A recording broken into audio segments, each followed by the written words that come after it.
ओम शांति। जरा सोचिए, सदियों की तपस्या, लाखों जन्मों की पुकार और करोड़ों आत्माओं की प्रार्थना आखिरकार आज सुन ली गई है। वह घड़ी आ गई है जिसका इंतजार पूरा मानव जगत कर रहा था। आज हम उसी युग में बैठे हैं जहां स्वयं भगवान हम बच्चों को पुरुषोत्तम बना रहे हैं। क्या आप महसूस कर सकते हैं कितनी महान बात है यह कि आज हम वही चुनी हुई आत्माएं हैं जिन्हें बेहद की जीत का वरदान मिला है। सार, आज बाबा हमें यह गहरी याद दिलाते हैं कि यह वही अद्भुत समय है जब भक्तों की पुकार सुनी गई है। बाप स्वयं आकर हमें पतित से पावन बना रहे हैं। अभी संगम युग पर हम साधारण मनुष्य नहीं, बल्कि पुरुषोत्तम आत्माएं बन रहे हैं। यह समय बेहद की हार को जीत में बदलने का है। बाबा का फरमान है, दैवी कर्म करो, भ्रष्ट कर्म त्याग दो। यही कर्म हमें विश्व का मालिक बनाएंगे। विशेष पुरुषार्थ, आज बाबा विशेष बल देते हैं। दैवी कर्म करो और बेहद की जीत पाने का पुरुषार्थ करो। हार और जीत का सबसे बड़ा खेल विकारों के साथ है।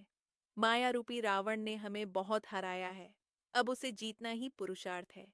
बाबा का स्पष्ट आदेश है, ऐसा कोई भी कर्म न करो जिसमें समय व्यर्थ जाए।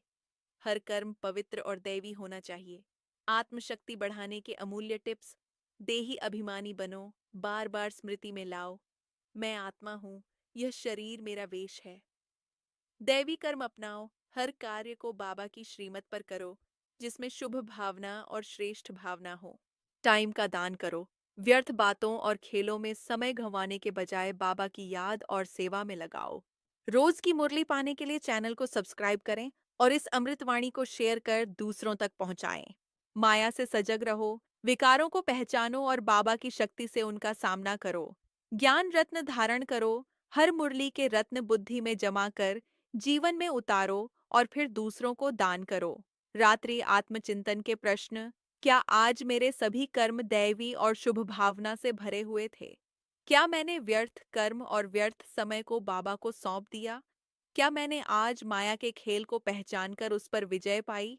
क्या मैं सचमुच महसूस करता हूँ कि यह पुरुषोत्तम संगम युग मेरे जीवन का सबसे श्रेष्ठ समय है? स्वमान और अभ्यास। मैं पुरुषोत्तम संगम युग का श्रेष्ठ आत्मा हूँ।